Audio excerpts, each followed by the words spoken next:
Assalamualaikum warahmatullahi wabarakatuh. This is the week number 3, and the chapter for the week number 3 is struggle for independence and formation of Malaysia. And we will look into independence in 1957 and also the formation of Malaysia in 1963. Independence in 1957 actually started in the early 20th century following the rise of nationalism among the populations of the Malay land at that time.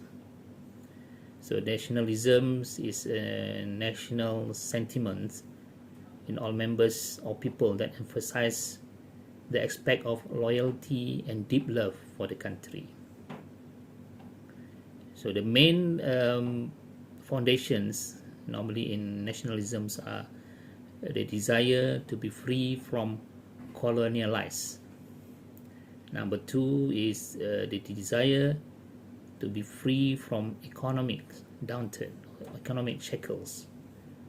And number 3 is the desire to see an increase in living standards, especially in economic, socials and politics. So among the Malays, Chinese and Indians, there are a rise of nationalisms at that time. We'll look into it one by one. Malay nationalisms started with the religious stage. Okay, religious stage where the religious educated groups in 1900 until 1920, they call themselves as the kaum muda, or the young people influenced by the Islamic movement in the Middle Eastern countries. So the kaum muda encouraged the establishments of associations, advocated liberalizations in religious educations and the freedom of women and modernizations. They publish their own magazines called Al-Imam and gave criticisms to the British colonials. In fact, for the kings also and also the elderly people.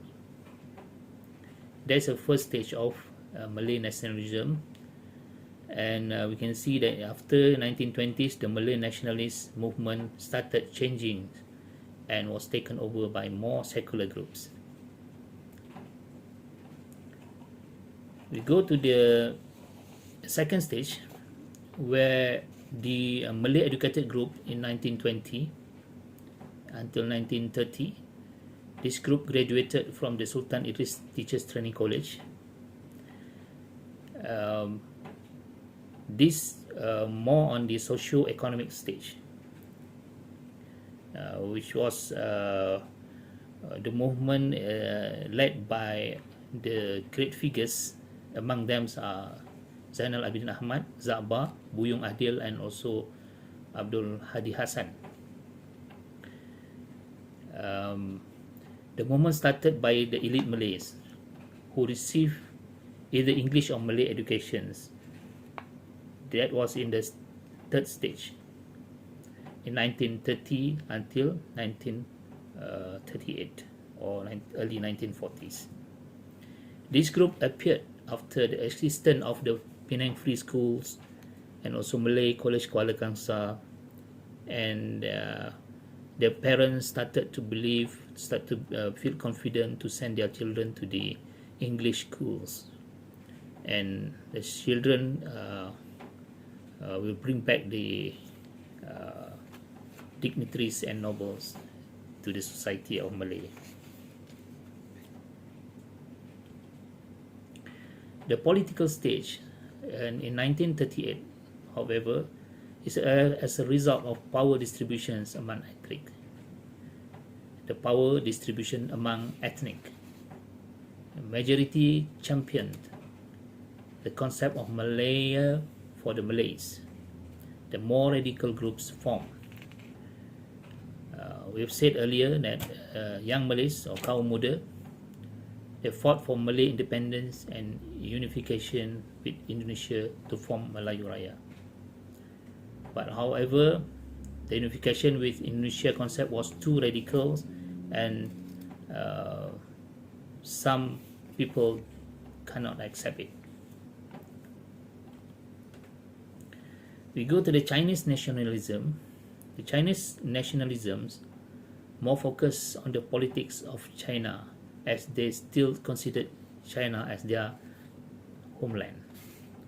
So this influenced by the renewal movement in China, the revolutionary movement in China, the Kuomintang Party, the forming of the Malayan Communist Party.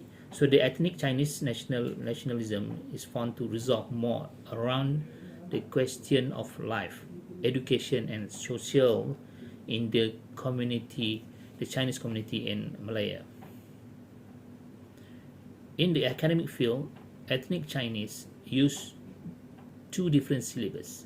One is based on the original needs of the China mainland, and the other one that follows the requirements of the Malay land, Malaya. Therefore, some of the Chinese community have collaborated with the Malayan Communist Party. We go to the Indian nationalism.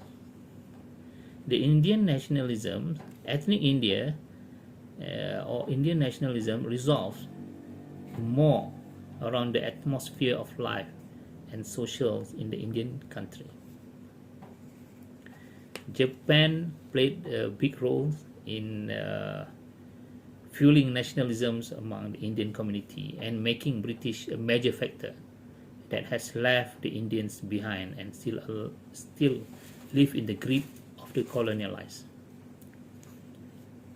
So the Indian nationalisms influenced by the anti-colonial activities among the Punjabi. They get idea from the Mahatma Gandhi in India, and you can see in rural, especially in Perak state, the Taiping Indian Association responsible for improving socio-economic status of the Indians, and the Central Indian Association of Malaya fought for the progress and political rights for the Indians in Malaya. Malayan Union officially approved in January 1946. The factors of the formations of Malayan Union is the first one, we unify the different administrative systems for the state settlements, the state under the state settlements, the federated Malay states, and also under federated Malay states. So this to keep power of the Malays under control. But the locals ruled but adhered to the British political system. We can see why the Malayan Union being opposed by the locals, especially the Malays. So the British, after the Japanese invasions of the Malay states, Malay Peninsula states in 1945. So British introduced the Malayan Union in 1946. The content of the Malayan Union's conditions explicitly changed the positions of the Malay land to a colony. So this sovereignty of the Malay kings was transferred to the King of England, and the rights of Malay citizenship as natives were divided equally with the other races by the jus soli method. This cannot be tolerated by the Malays in Malay Peninsula at that time. So on July 12, 1946, a committee was formed to draft a new constitution that replaced Malayan Union. Now we see the failure of the Malayan Union in Malay Peninsula at that time. The first one is they are trying to abolish Sultan's sovereignty. Jus soli principles is not being accepted by the locals Malays, and the unethic way to obtain the signatures from the Malay rulers at that time. So the local community boycotted the Malay unions by not attending the first governor appointment ceremony and mourned for a week. So finally, the Malayan Union abolished and replaced with Federated States of Malaya. The Federated States of Malaya in 21st of February 1948, consisting of 9 Malay states, including Penang and Malacca. And Singapore was to be a separated crown colony under British control at that time. These federated states, led by the British High Commissioner, assisted by the Federal Legislative Council and the Federal Council.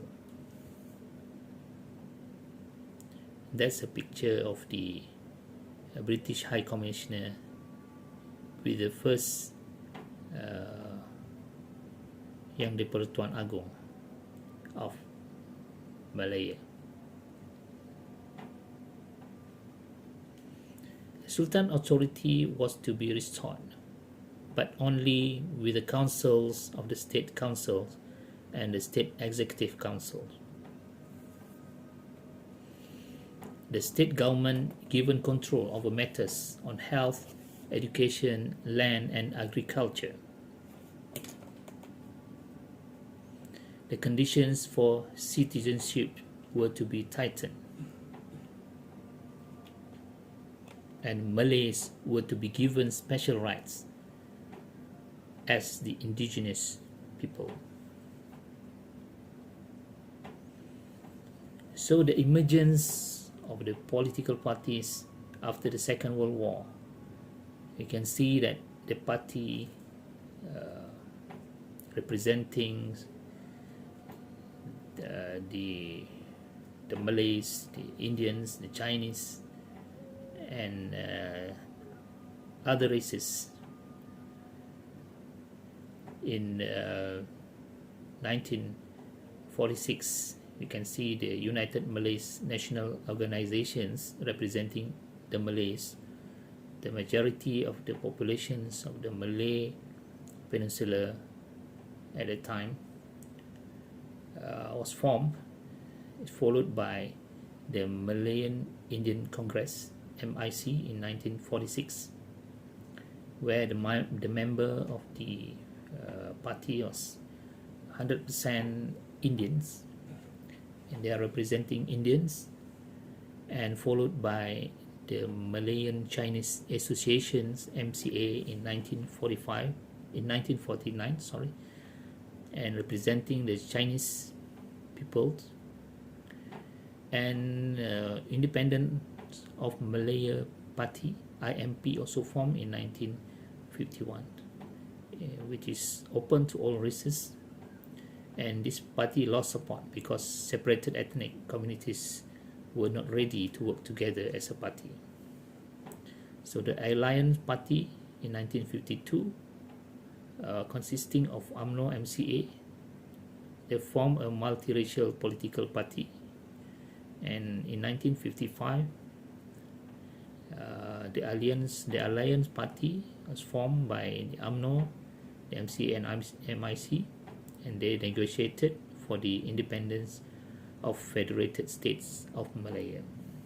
And in 1955, a new party, Parti Islam Se-Malaya, PAS or PAS, was formed.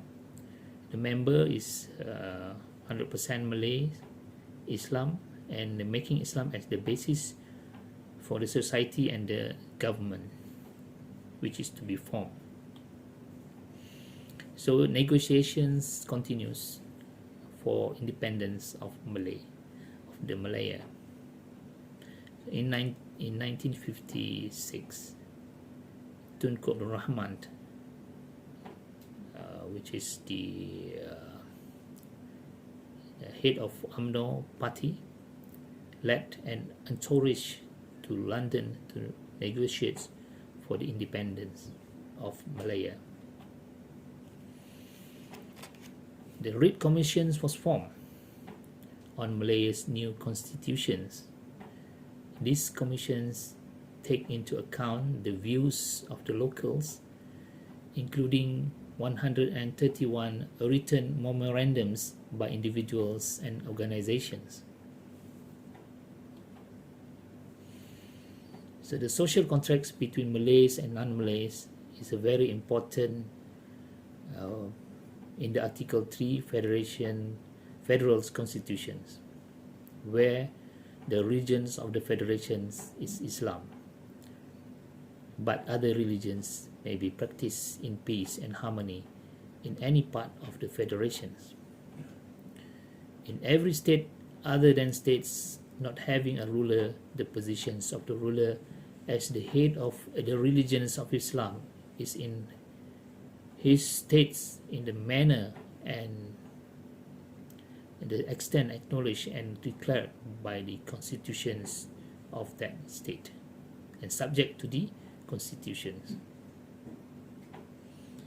And the social contract between Malays and the non-Malays, where the Malays agreed to loosen the conditions for citizenships, where non-Malays acknowledge the status of the Malay sultans, recognize Islam as the national religion and the special rights of the Malays.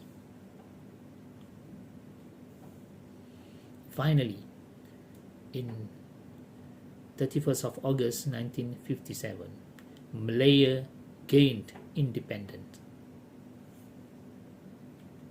The formation of Malaysia in 1963. On September 16, 1963, Malaysia was declared as a new nation. So on the 27th of May 1962, the dinner gatherings for Southeast Asian journalist Tunku Abdul Rahman, the UMNO leader, was stated his desire to form Malaysia. So Brunei, Sarawak and British North Borneo, or known as Sabah, showing their interest to join to form a country, Malaysia. So what are the factors affecting Malaysia's formations? The first one is to weakening the communist threat and influence to the Malay Peninsula and also the northern Borneo, and this can granting independence to Sabah, Sarawak, Brunei and Singapore together in one country, Malaysia. So they can share their economic benefits when they join together, and also championing the Bumiputra in Sabah and Sarawak.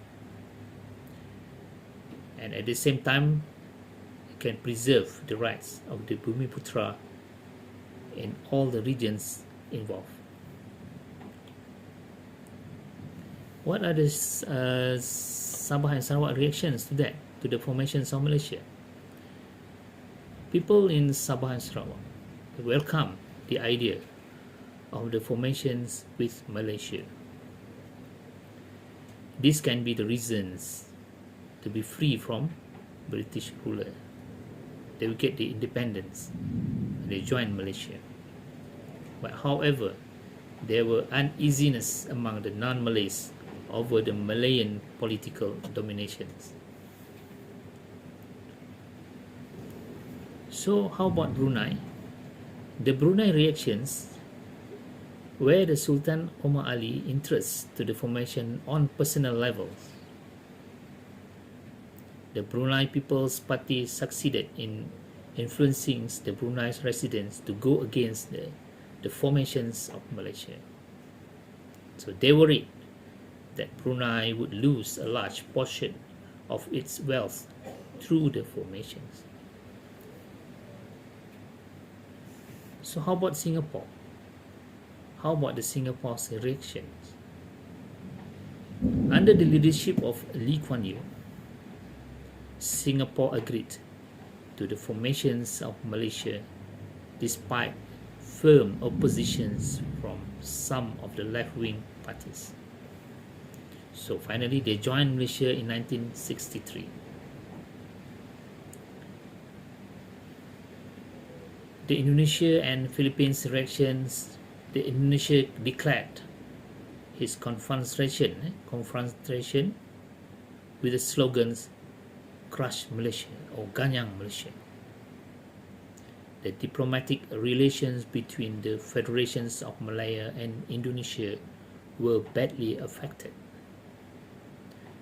Indonesia confrontations ended in August 1966 when Sukarno replaced by General Suharto. The Philippines felt Sabah was rightfully theirs. Philippines continued their demands on Sabah even after Malaysia was set up.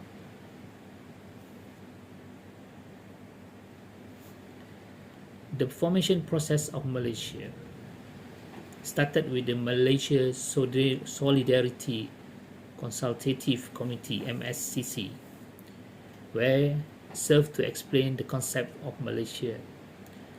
They surveyed the ideas and views of the residents about the idea. They formed the Cobalt Commissions to make a survey opinion of Sabah and Sarawak peoples in order to form Malaysia. And they found that 80% of Sabahans and Sarawakians support the idea of Malaysia, the formation of Malaysia. The Intergovernment Committee drafted a constitution based on 1957 constitutions of Malaya and report to the Malaysia Solidarity Consultative Committee. The main cause of the constitutions were Islam's positions, the Malay language, immigration's control, educations and representations for Sabah, Sarawak and Brunei for the Malaysia. So for the Singapore, they have referendums under the Singapore referendum to survey the opinions of the Singaporeans.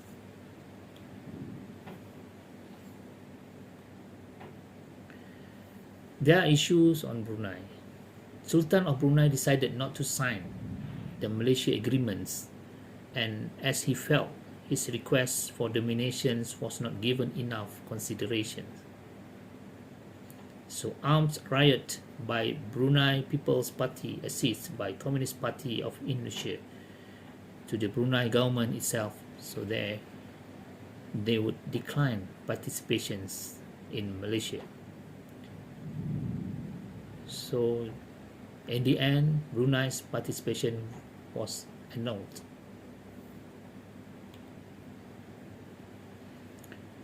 Singapore issues.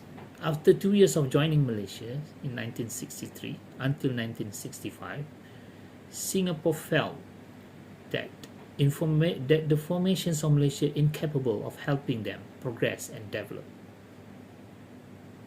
Singapore fought for equality and campaigned for Malaysians led by Lee Kuan Yew by forming United Opposition Front. Tunku Abdul Rahman unsuccessful to resolve these issues after numerous efforts. And finally, Singapore leave Malaysia on August 1965. That's all for this week. See you next week. Thank you very much. Take care. Assalamualaikum warahmatullahi wabarakatuh.